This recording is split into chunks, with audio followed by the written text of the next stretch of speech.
Terima kasih Anda masih bersama kami di Kompas Petang, saya Cynthia Rompas. Saudara Presiden terpilih Prabowo Subianto menargetkan susunan kabinet selesai pada 5 hari jelang pelantikan Presiden. Target itu diungkapkan Ketua Harian DPP Partai Gerindra Sufmi Dasko Ahmad di Senayan, Senin siang. Sufmi Dasko bilang nama-nama Menteri Kabinet Prabowo masih dinamis. Nomenklatur kabinet masih bisa berubah-ubah, terutama partai politik yang proporsinya tidak terlalu besar. Target komposisi kabinet akan selesai 5 hari sebelum pelantikan Presiden terpilih 20 Oktober nanti.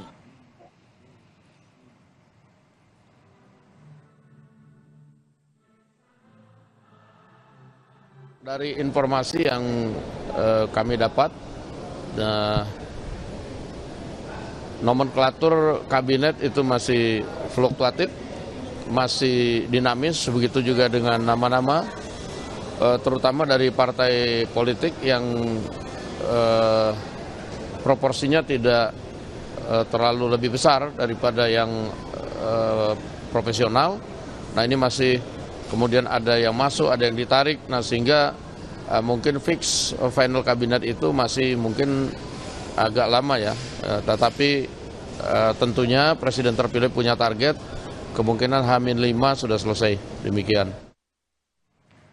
Sejumlah nama mencuat ke publik akan mengisi kursi menteri di Kabinet Prabowo Gibran.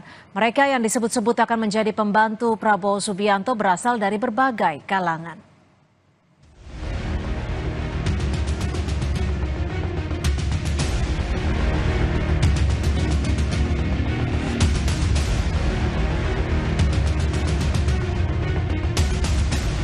Menjelang pelantikan Prabowo Subianto sebagai Presiden RI pada 20 Oktober 2024 mendatang, siapa saja yang akan mengisi kursi menteri nampaknya masih menjadi sorotan banyak pihak.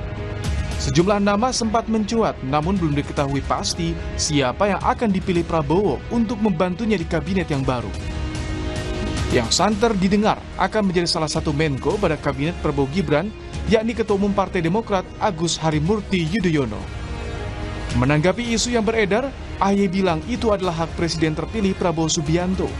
Dirinya yakin Prabowo akan menempatkan orang-orang yang tepat sesuai dengan kapasitasnya untuk menuntaskan visi misi Presiden terpilih selama 5 tahun ke depan. Kami tentu memiliki keyakinan bahwa beliau juga akan menempatkan orang-orang pada posisi yang tepat sesuai dengan kapasitas dan juga bisa membantu beliau mencapai target-target pemerintahan 5 tahun ke depan sehingga visi misi beliau bisa tercapai dengan baik.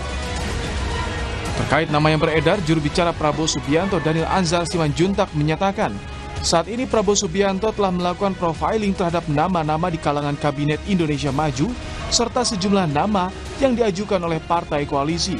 Namun nantinya yang akan dipilih adalah mereka yang mampu mengakselerasi dan melaksanakan program Prabowo sebagai Presiden. Prabowo di kabinet nanti adalah orang-orang yang mampu mengakselerasi dan menerjemahkan serta melaksanakan program serta visi misi Pak Prabowo sebagai Presiden dan memenuhi semua janji politik Pak Prabowo ketika berkampanye pada periode yang lalu. Pak Prabowo sudah melakukan profiling terutama di kalangan internal kabinet pada hari ini. Juga profiling tentu terkait dengan nama-nama yang diajukan oleh partai politik koalisi. Jumlah kementerian serta nama-nama menteri di Kabinet Prabowo Subianto rencananya akan diumumkan 1 hari setelah Prabowo dilantik sebagai Presiden yang ke-8. Direktur Eksekutif Trias Politika Strategis Agung Baskoro bilang dibutuhkan banyak perhitungan dan matriks yang luas untuk menentukan seorang menteri dalam kabinet pemerintahan. Matriksnya itu ada banyak, Mas. Apakah dia mewakili ormas, apakah dia mewakili kepentingan, apakah dia mewakili suku, agama, ras. Jadi tidak hanya ansih, dia profesional, kemudian itu selesai. Tidak. Oke. Kabinet itu melibatkan banyak matriks elektoral, matriks teknokratik, politik yang... Sejumlah nama mencuat sebagai bakal menteri dalam kabinet pemerintahan Prabowo Gibran. Di antaranya Menteri Keuangan Budi Gunadi Sadikin, Menteri Perindustrian Agus Gumiwang, Menteri Agama Jazilul Fawait, dan Menteri Komunikasi dan Informatika Mutia Hafid. Namun demikian, belum dapat dikonfirmasi Apakah nama-nama ini benar akan menduduki kursi menteri di kabinet Prabowo Gibran? Tim Liputan, Kompas TV. Disebut akan final 5 hari jelang pelantikan Presiden terpilih Prabowo Subianto dan akan diumumkan pada 21 Oktober mendatang. Namun hingga kini belum dipastikan ada berapa kursi Menteri Koordinator dan Menteri di Kabinet Prabowo Gibran. Lalu siapakah yang diprediksi akan mengisi kursi Menteri Koordinator? Kita akan bahas bersama pengamat politik BRIN Siti Zuhro dan juga akan bergabung nanti Wakil Ketua Umum Partai Golkar Bang Ahmad Doli Kurnia. Saya akan menyapa dulu dengan Prof. Wiwi. Selamat sore Prof. Wiwi, terima kasih sudah bergabung bersama kami di Kompas Petang. Ya, selamat sore Mbak.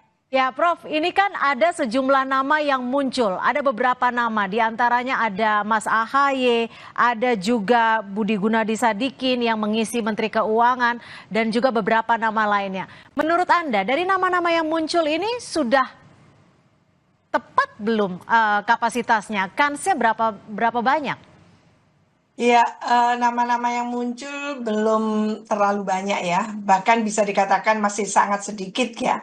Jadi kita belum tahu secara keseluruhan, mungkin yang disebut ini masih tidak sampai 5% kan, katakan seperti itu. Sehingga dengan zakon kabinet yang ingin ya diwujudkan oleh Pak Prabowo ini kan paling kurang zakon kabinet yang merepresentasikan baik itu keahlian nantinya, profesionalitasnya, loyalitasnya, integritasnya, dan juga perwakilan dari partai politik gitu ya, ormas, perwakilan dari berbagai tentunya ya elemen-elemen yang ada di negara kita ini, komunitas-komunitas dan mungkin ormas dan sebagainya. Jadi banyak pertimbangan yang akan dilakukan oleh Pak Prabowo karena ini betul-betul berkaitan langsung dengan fokus Pak Prabowo untuk membawa Indonesia itu menyongsong 2045.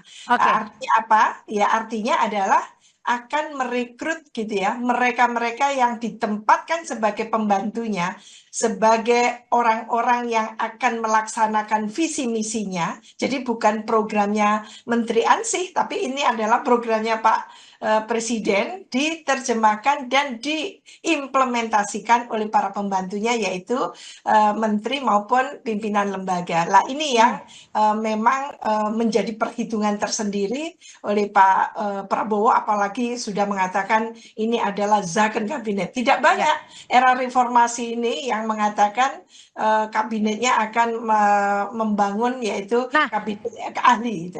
Tapi gini Prof. Wiwi, kalau dilihat dari ada tadi juga setuju bahwa banyak sekali yang perlu dinilai, banyak sekali matriksnya.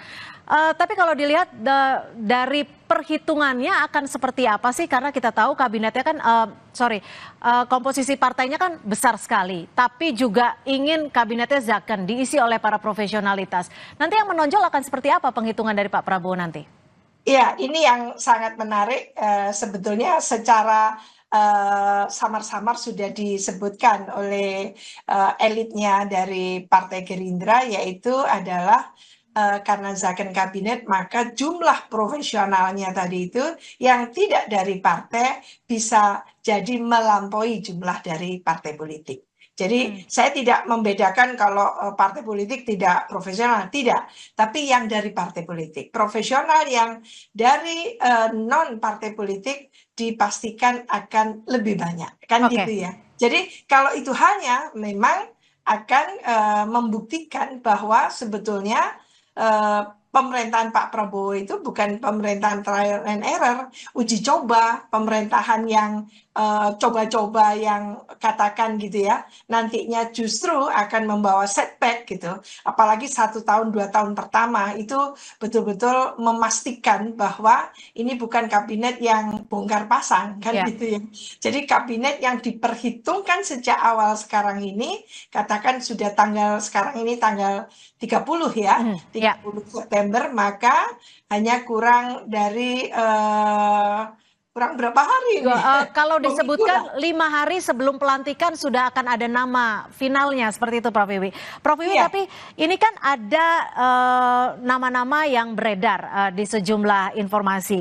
Ada Menko Infrastruktur Mas AHY, ada juga Menko Hukum dan HAM Pak Yusril Iza Mahendra, dan juga Menko Perekonomian yang akan kembali dijabat oleh Erlangga Hartarto.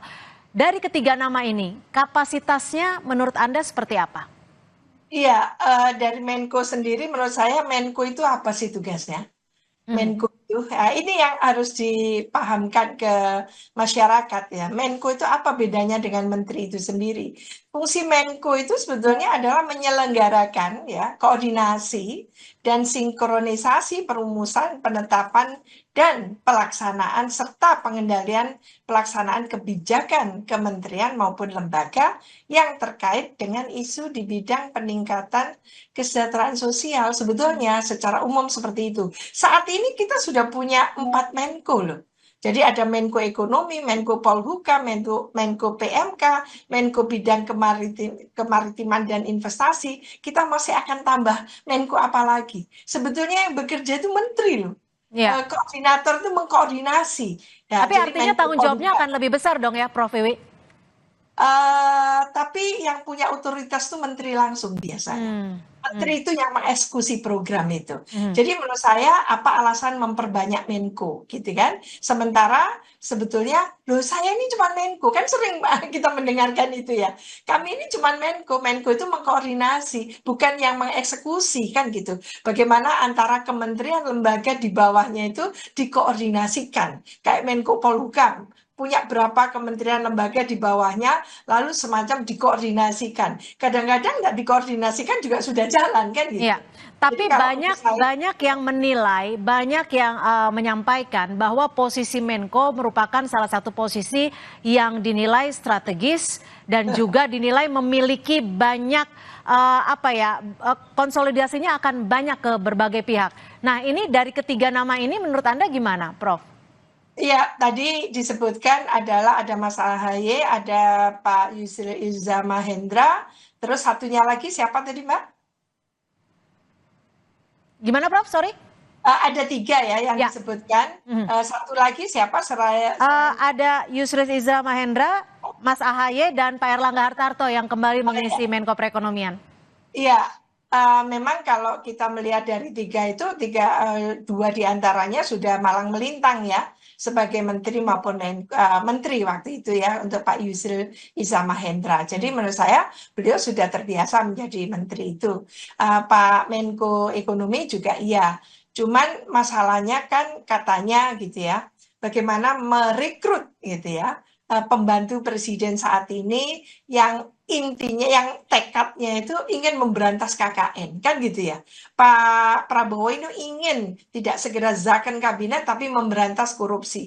Ya. Maka orang-orang, sosok-sosok yang ditempatkan di pucuk pimpinan kementerian maupun lembaga harusnya tidak sampai nanti subject to gitu ya, politisasi hukum kan gitu ya. Nah, ini yang penting menurut saya. Jadi isu integritas harus mengedepan kalau ke kabinet, zakon kabinet yang ingin dikerjakan oleh Pak Prabowo ini diutamakan atau dikedepankan. Berarti tidak boleh ada anasir-anasir yang berkaitan dengan katakan gitu ya, isu adanya katakan nanti akan dibuka di KPK dan sebagainya. Ya. Ini menurut saya harus dipastikan isu integritas itu tidak dipertanyakan lagi oleh publik luas, oleh masyarakat Indonesia. Itu jauh lebih bagus. Jadi nomor 1, integritas itu sudah terpenuhi. Nah, maka dalam hal ini Mas AHY gitu ya, menurut saya rising star, mengapa tidak kan gitu. Sudah diuji kemarin, dicoba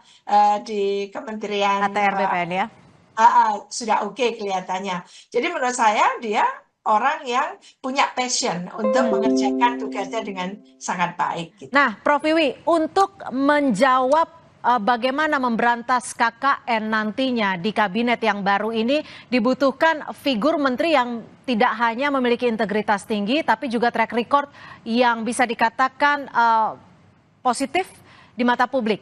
Ada yang mengusulkan bahwa nama-nama menteri ini baiknya dikasih tahu dulu ke publik agar bisa diuji bersama-sama. Menurut Anda seperti apa?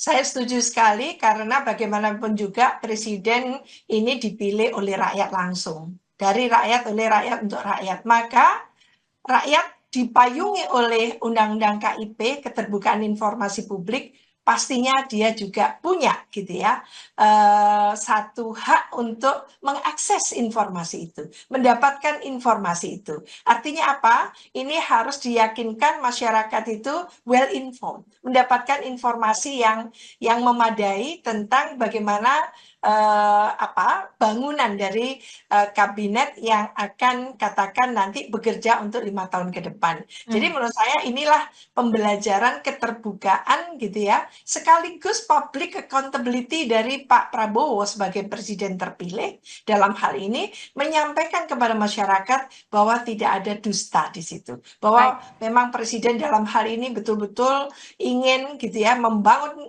zakon kabinet yang dihuni oleh para ahli-ahlinya, profesionalnya yang memiliki integritas, memiliki kompetensi, dan memiliki leadership di situ. Sehingga kementerian nanti yang di mana orang-orang direkrut baik dari partai maupun non-partai, dari semua perwakilan yang ada, itu betul-betul membuat masyarakat itu menaruh trust. Saat ini trust kepada publik, pada pemerintah itu sangat kurang, Mbak. Itu masalahnya. Jadi mungkin inilah momen ya, Presiden pertama kali meyakinkan kepada publik dengan memberikan informasi yang sangat terang benderang kepada tentu gitu ya warga negara. Untuk kembali mengambil kepercayaan publik. Terima kasih Prof. Siti Zuhro, pengamat politik dari BRIN, sudah memberikan perspektifnya di Kompas Petang hari ini. Selamat sore, Prof. Selamat sore. Saudara, informasi lainnya di Kompas Petang akan kami sajikan selepas jeda. Di antaranya polisi tengah memeriksa kerangka yang ditemukan di kawasan Serpong, Tangerang Selatan, Banten. Tim DVI Rumah Sakit Polri dan Puslap 4 Mabes Polri dikerahkan untuk mengungkap kasus ini.